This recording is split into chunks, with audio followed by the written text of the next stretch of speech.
Dit is onze TikTok-pagina met meer dan 200.000 volgers en 10,4 miljoen likes.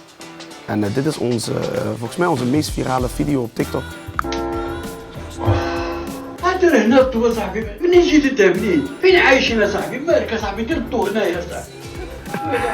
Waarom werkt dat zo goed, denken jullie?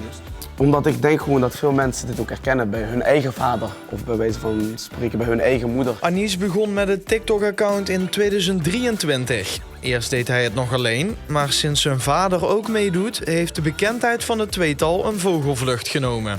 Hoe was dat voor u? In het begin was het voor mij gewoon, een soort grap. Wat voor video's zijn het eigenlijk? Hoe kun je het best omschrijven? Ja, video's waarbij ik hem prank. Dat eigenlijk het meeste, video's. Gewoon ook normale video's, niet gekke video's en zo. Gewoon. Maar u wordt wel een beetje in de maling genomen af en toe, toch? Ja, af en toe wel. Wat heb je gedaan? Hij weer. Dat is altijd jij, hè? In de meeste video's worden niet veel woorden gewisseld, waardoor mensen over de hele wereld erom kunnen lachen. Ja, dat gaat van Spanje tot Frankrijk, van Marokko tot aan Algerije.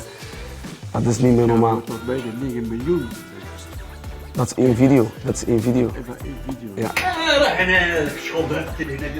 En nu, wat is jullie doel? De theater in.